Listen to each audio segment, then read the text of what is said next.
نبی پاک علیہ الصلوۃ والسلام نے ایک یہودی سے گھوڑا خرید لیا. حضور نے فرمایا آ میرے ساتھ، میں تمہیں پیسے دیتا ہوں. اللہ کے محبوب تھوڑا آگے تشریف لے گئے. یہ ذرا تھوڑے فاصلے پہ پیچھے آ رہا تھا. راستے میں لوگوں نے اس کو کہا کہ تو نے تو سستا بیچ دیا ہے، گھوڑا تو مہنگا ہے، قیمت زیادہ لگا دی. یہ مکر گیا. محبوب کریم علیہ السلام نے پیسے تھمائے، پیسے لو، گھوڑا دو. کہنے لگا کون سا گھوڑا، میں نے تو بیچا ہی نہیں. اب جب سودا ہوا تھا گھوڑے کا تو حضور تھے یا وہ یہودی تھا، تیسرا شخص ہی کوئی نہیں تھا. کون سا گھوڑا، کیسا گھوڑا؟ اپنا حق چھوڑ دینا یہ بھی بعض اوقات بزدلی ہوتا ہے. نبی کریم علیہ السلام نے فرمایا بھائی تو کیسے مکر سکتا ہے جب تیرا میرا سودا طے ہوا ہے؟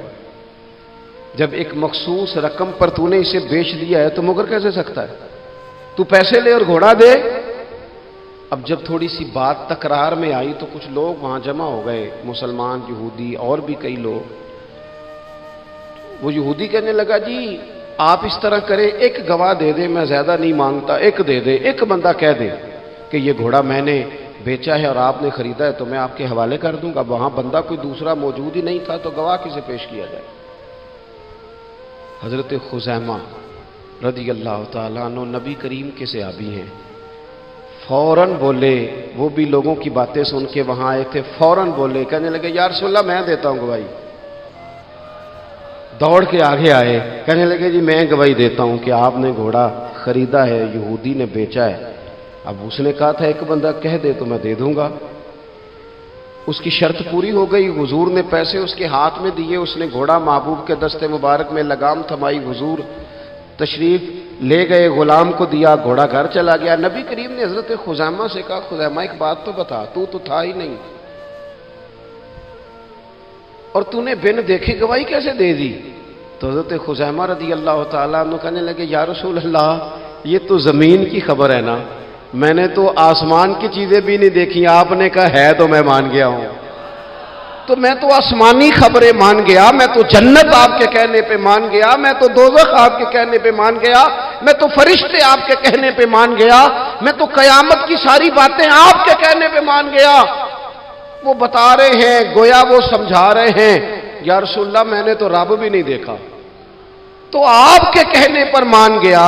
اور جب اتنی ساری چیزیں آپ کے کہنے پہ مان گیا ہوں تو گھوڑا تو چیز ہی کوئی نہیں.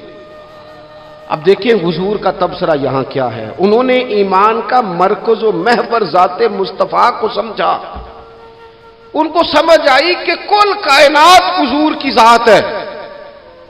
اب حضور سید عالم علیہ السلام نے اس بات کو سن کر اعلان کیا فرمایا؟ حضور فرمانے لگے لوگوں جہاں بھی شرعی گواہی کی ضرورت ہو نہ دو گواہ چاہیے ہوتے ہیں، لیکن جہاں میرا یہ خزیمہ موجود ہو ایک کی گواہی دو کے برابر شمار کی جائے گی. اتنا بڑا اعزاز، نظریاتی طور پر اتنی زیادہ پختگی. جب تک اپنے ایمان کا مرکز اور محور ذات مصطفیٰ کو نہیں سمجھا جاتا. ایک اور بھی بات عرض کروں، کئی کام ہوتے ہیں وہ کام تو ہوتے ہیں پر خشک بڑے ہوتے ہیں. کچھ ڈیوٹیاں تو ہوتی ہیں لیکن وہ ڈیوٹیاں تھکا بڑا دیتی ہیں. کچھ سفر تو ہوتے ہیں پر وہ سفر پورے وجود کو توڑ پھوڑ کے رکھ دیتے ہیں. لیکن کچھ کام ایسے ہوتے ہیں جو بندہ بڑے ذوق سے کرتا ہے. کچھ ڈیوٹیاں ایسی ہوتی ہیں کہ بندہ کہتا ہے کبھی 2 گھنٹے اور کرنی پڑ جائے نا. کچھ سفر ایسے ہوتے ہیں کہ جس میں بندے کا دل کرتا ہے یا اللہ یہ سفر کبھی روز ملے نا. چلے نہیں سمجھ آتی تو ایک سادی سی کسی شاعر نے بات کی ہے. اس نے کہا ہے کہ دنیا دیا سفراں تو بندہ تھک بھی تو جاندا ہے نا، پر سفر مدینے دا ہر وار ہی بڑا سونا. کچھ سفر تھکاتے نہیں نا، اکتاہٹ نہیں ہوتی. کچھ چیزیں انسان ذوق سے کرتا ہے.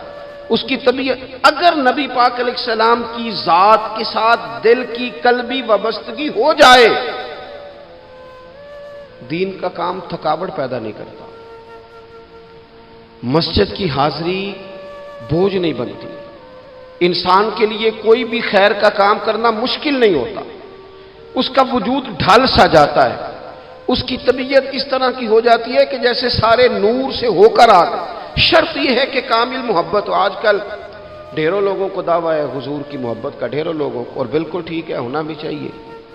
لیکن اپنے آپ سے پوچھ لینا چاہیے اچھی طرح سے ہمیں اچھی طرح سے غور کر لینا چاہیے کہ شہرت زیادہ پیاری ہے کہ حضور، یہ ہمیں غور کرنا چاہیے۔ ہمیں غور کر لینا چاہیے کہ دولت زیادہ پیاری ہے کہ نبی پاک علیہ الصلوۃ والسلام کی ذات۔ ہمیں غور کرنا چاہیے کہ برادری اور قبیلے کی رسمیں زیادہ پیاری ہیں یا حضور کے دین کی بات زیادہ پیاری ہے۔ ہمیں پہلے غور کر اپنی ترجیحات کا تعین کرنا چاہیے، اور پھر ہمیں اپنے دل سے یہ بھی پوچھنا چاہیے کہ تیرا فلاں دوست سے ملنے کو تو بار بار دل کرتا ہے، اہل خانہ کو، گھر والوں کو ملنے کو تو تیرا بار بار جی چاہتا ہے، کیا تیرے دل میں کبھی بیٹھے بیٹھے تڑپ اٹھتی ہے؟ بیٹھے بیٹھے، اور کبھی تیری آنکھیں باہر آتی ہیں کہ رب کوئی موقع بنا دے اور میں جا کے حضور کا شہر مبارک بھی دیکھا ہوں؟ اچانک دل کرتا ہے نا کسی شخص سے بات کرنے کو، تو کیا بالکل بیٹھے بیٹھے کبھی اچانک نعت سننے کو بھی دل کرتا ہے کہ نہیں؟ کبھی اچانک حضور کی سیرت کی طرف بھی توجہ بیٹھے بیٹھے چلی جاتی ہے کہ نہیں؟ دیکھیں، کوئی بندہ بھی انکار نہیں کرے گا جب کسی سے کہا جائے گا کہ مجھے حضور علیہ السلام سے بڑی محبت ہے، لیکن آپ کو کس سے محبت ہے، آپ کس سے پیار کرتے ہیں، یہ صرف آپ کو ہی پتا ہوتا ہے۔ میں کس سے محبت کرتا ہوں، میرے دل میں کس بندے کے لیے کتنی گنجائش ہے، یہ سامنے والا نہیں ماپ سکتا، یہ صرف میں ہی ماپ سکتا ہوں، جو کہ دل جو میرا ہے، یہ باطنی کیفیات میری ہیں۔ ہم روز نعرے لگائیں، روز زور شور سے نعرے لگائیں، لوگ سن کے کہیں کہ بڑا پیار کرتا ہے یہ حضور سے، لیکن یہ ہمیں پتا ہے ہماری قلبی واردات کیا ہے، ہمیں خبر ہے۔ دیکھیں نا، صحابہ سچے لوگ تھے۔ حضرت عمر رضی اللہ تعالیٰ عنہ حضور کی بارگاہ میں حاضر ہیں تو عرض کی، یا رسول اللہ صلی اللہ تعالیٰ علیہ وسلم، مجھے آپ ہر چیز سے زیادہ پیارے ہیں، لیکن حضور مجھے لگتا ہے مجھے اپنی جان آپ سے زیادہ پیاری ہے۔ سچ بولنا ہے نا، نیرا دعویٰ نہیں کرنا، بات کو کھول کر بیان کر کے واضح کر کے بیان کرنا۔ یا رسول اللہ صلی اللہ تعالیٰ علیہ وسلم، مجھے محسوس ہوتا ہے مجھے اپنی جان آپ سے زیادہ پیاری ہے۔ تو حضور نے ان کے دل پر ہاتھ رکھ کے فرمایا، عمر ابھی ایمان نہیں مکمل ہوا۔ تو حضور کے دست پاک کا فیض آیا کہ حضرت عمر اسی وقت بول پڑے، عرض کرنے لگے، حضور آپ حکم کریں، میں جان بھی قربان کرنے کو تیار ہوں۔ اپنے آپ سے بات کریں، اپنے اوپر تھوڑی توجہ دیں، دوسروں کو تبلیغ کرتے، دوسروں کو واعظ کرتے، دوسروں کو نصیحت کرتے، دوسروں کو سمجھاتے تو بڑا وقت گزر گیا۔ اب تھوڑا سا نا اعلیٰ حضرت رحمۃ اللہ علیہ سے لوگوں نے کہا آپ واعظ کہیں، تو فرمانے لگے ابھی تو میں اپنے نفس کو نہیں واعظ کہہ سکا، اپنے آپ سے میں ابھی گفتگو نہیں کر سکا، تقریر نہیں کر سکا، تو لوگوں کو کیا واعظ کروں گا۔ ہم تھوڑا سا نا اپنے اوپر توجہ دیں۔ حضور کی محبت کا جو ذوق صحابہ کے ہاں ہے، آج بڑے سارے لوگ نہیں ہیں جو بچ بچ کے بات کرتے ہیں، بچ بچ کے۔ میں تو اپنے زمانے میں دیکھتا ہوں کہ سیاسی لیڈروں کے نعرے لگاتے وقت لوگوں کو کوئی کسی قسم کی آر محسوس نہیں ہوتی۔ وہ گاڑی جو کبھی کسی غریب کے ہاسپٹل جانے کے کام نہیں آئی، سیاسی لیڈر کا جلسہ ہو تو وہ بھی گاڑی اندر سے نکل آتی ہے، اور اس پر 10 بندے چڑھ جائیں تو ٹوٹنے کا بھی کوئی خطرہ محسوس نہیں ہوتا۔ لیکن وہ لوگ جو اتنا تگڑا کر کے اپنے لیڈر کا نعرہ لگا رہے تھے، انہیں چاہیے تو نا کہ اس سے کئی 100 گنا بڑھ کے ان کی زبانوں پہ حضور کے تذکرے جاری ہوتے، اور ان کی زبانیں پوری طرح تر ہوتی درود و سلام سے۔ لیکن آپ دیکھ لیں ہم اپنی اپنی فیلڈ میں، اپنے اپنے معاملات میں کتنے زیادہ مضبوط ہیں اور کتنے زیادہ آگے ہیں، لیکن ذات رسالت معاب کے معاملے میں ہمیں وہ جوش، وہ محبت جس کا ہم اظہار کرتے ہیں، ہمیں اسے کیفیات میں لانا چاہیے۔ اور کچھ لوگ ایسے بھی ہیں جو اس معاملے میں بھی بڑے سنجیدہ ہو کے رہنا پسند کرتے ہیں۔ وہ کہتے ہیں نہیں جی نہیں، اب میں جلوس میں جاؤں، اور میں حیران ہوتا ہوں جو قوم روز کوئی نہ کوئی جلوس نکالتی ہے، وہ نبی پاک کا جلوس آتا ہے تو وہ شرعی دلائل پوچھنے شروع کر دیتی ہے کہ بھئی اس پر کوئی دلیل ہے؟ تو میں نے کہا یہ جو روز نکلتے ہیں ان پر دلیلیں ہیں؟ کبھی کسی نے سوال نہیں کیا، کبھی کسی شخص نے کوئی بات نہیں کی، اور یہاں لوگ دلائل کی دنیا میں اتر آتے ہیں۔ وارفتگی، شوق، حضور کی جو مرکزی حیثیت ہے دین میں، نبی پاک کے ساتھ قلبی رشتہ، مضبوط وارفتگی۔ عروہ بن مسعود ثقفی کفر کی طرف سے نہ سفیر بن کے آئے تھے حدیبیہ میں، تو جب کوئی بندہ کسی کا سفیر بن کے آتا ہے تو وہ اس کی پوری ترجمانی بھی کرتا ہے، پورے نمائندے بن کے آئے تھے۔ یہاں کچھ وقت انہوں نے حضور کے صحابہ کے ساتھ گزارا اور واپس گئے۔ تو جا کے کہنے لگے لوگوں میں سفیر آدمی ہوں، میں نے کافی ساری دنیا دیکھی ہے۔ سفیر جو ہوتے ہیں نا مختلف ممالک میں تعینات، وہ مختلف تہذیبوں کو دیکھتے ہیں، مختلف حکومتوں کو دیکھتے ہیں، مختلف نظریات کا مطالعہ کرتے ہیں۔ کہنے لگے میں مختلف قسم کے لوگوں کو دیکھ کے آیا ہوں، کیسر و کسریٰ کے بڑے بڑے دربار میں نے دیکھے، اور عرب کے اندر کچھ ایسے لوگ بھی تھے اس دنیا میں کہ جو اپنے آپ کو سجدہ کرواتے تھے، معاذ اللہ۔ کہا میں نے بڑے بڑے دربار دیکھے ہیں، لیکن میں عجیب رنگ دیکھ کے آیا ہوں رسول پاک کے غلاموں کا حضور کے ساتھ۔ یعنی حضور سجدہ کرنے سے منع کرتے ہیں، لباس سادہ پہنتے ہیں، کوئی بڑا تخت نہیں لگاتے، کوئی بڑا نبی پاک محل نہیں بناتے، حضور زمین پر تشریف فرما ہیں وہیں وضو کرتے ہیں، اور کسی کو حضور رغبت بھی نہیں دیتے یہ کام کرنے کی۔ لیکن باوجود اس کے جو وہاں کیفیت عروہ بن مسعود نے دیکھی وہ صحیح بخاری میں موجود ہے۔ کہنے لگے میں عجیب نظارہ دیکھ کے آیا ہوں کہ حضور بلغم شریف اپنے ناک سے نکالتے ہیں۔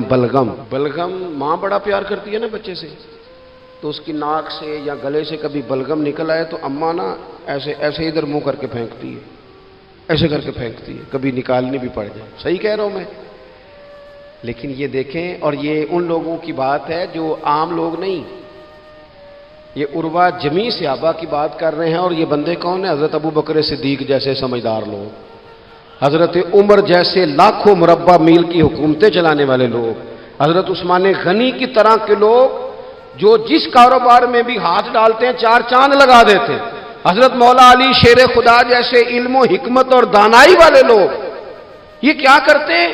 عروہ کہنے لگے کہ نبی پاک کے ناک مبارک سے بلغم نکلتی ہے تو اپنے چہروں پہ مان لیتے ہیں یار، اور یہ صحیح بخاری میں موجود ہے، وہ اپنے جسموں پہ ملتے ہیں۔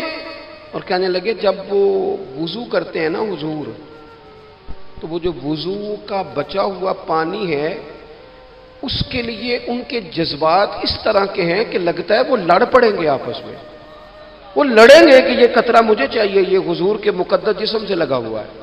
اور میرے امام کو تو پھر بات کہنی آتی ہے نا، اعلیٰ حضرت فرماتے ہیں جو حضور کے قدموں سے لگ کے دھومن بن جائے نا وہ تو آب حیات ہوتا ہے، وہ پی لینے والے تو مرتے ہی نہیں وہ لوگ تو باطنی طور پر ہمیشہ زندہ رہتے ہیں۔ کہتے ہیں جس کے قدموں کا دھوون ہے آب حیات ہے وہ جانے مسیحا ہمارا نبی، اور جس کی 2 بوند ہیں کوثر و سلسبیل ہے وہ رحمت کا دریا ہمارا نبی۔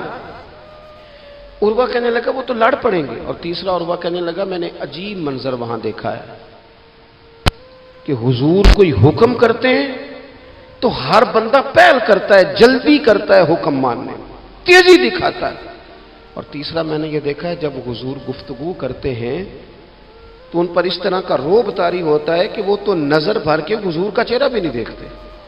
کہنے لگا یہ کیفیات میں ان لوگوں کی دیکھ کے آیا ہوں جو اپنے حبیب سے اتنی محبت کرتے ہیں، وہ کبھی بھی حضور کے دین کا جھنڈا نیچے نہیں آنے دیں گے، وہ کبھی بھی کسی کفر کی نفاق کی سازش کو آگے نہیں بڑھنے دیں گے۔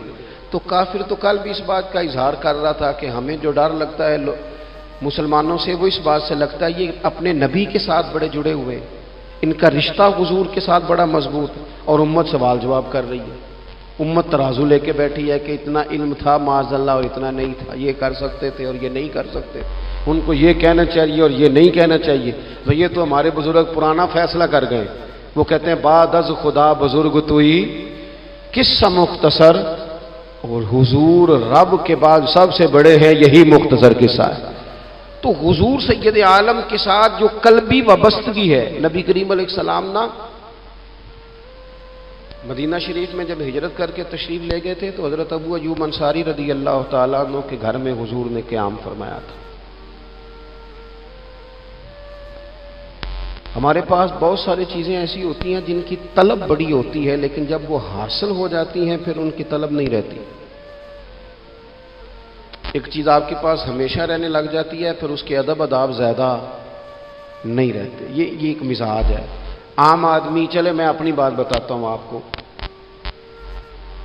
عام آدمی جو ہوتا ہے نا وہ قرآن شریف کے غلاف کو بھی چومتا ہے، پھر قرآن پاک کو بھی چومتا ہے، پھر وہ بڑے احترام سے کھول کے رکھتا ہے۔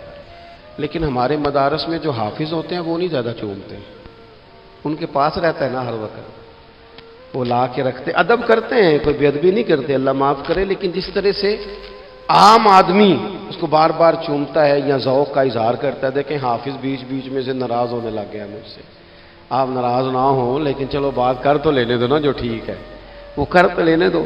یہ ہوتا ہے بعض اوقات، جو چیز بالکل قریب آ جاتی ہے نا، یعنی ایک چیز آپ کا مقصود ہے اور اگر وہ مقصود مل گیا تو، وہ جو درویش نے کہا تھا نا کہ یہی بہتر ہے کہ پردوں میں وہ پردہ پوش رہے، اس کی بھی بڑی حکمتیں ہوتی ہیں، اس لیے کہ جو تڑپ، ملنے کی تڑپ کی جو لذت ہے وہ کئی دفعہ وصال کی لذت نہیں ہوتی، تو یہی بہتر ہے کہ پردوں میں وہ پردہ پوش رہے، اور وہ اگر پردے ہٹا دے تو پھر کسے ہوش رہے۔ جب آپ کو وہ چیز میسر آ جاتی ہے تو پھر اس کی قدر، اسی لیے حضرت عمر فاروق رضی اللہ تعالیٰ عنہ کا یہ طریقہ تھا کہ جب لوگ حج کر لیتے تھے نا تو فرماتے تھے حج ہو گیا، اب اپنے اپنے گھر جاؤ، زیادہ دیر نہ رہو حرم شریف میں، زیادہ دیر رہو گے تو قدر نہیں کرو، اب جاؤ۔ بڑی دلچسپ ہوتی ہیں بے ترتیب ملاقاتیں، کبھی کبھی ملنے میں ذوق زیادہ ہوتا ہے، لطف زیادہ ہوتا ہے، طمانینت زیادہ ہوتی ہے۔ حضرت ابو ایوب انصاری کہتے ہیں مجھے مقصود مل گیا، کرم ہو گیا، میں منتظر تھی، میری روح، میری نظر کے حضور میرے گھر تشریف لائیں، حضور آ گئے، کرم ہو گیا، رحمت ہو گئی۔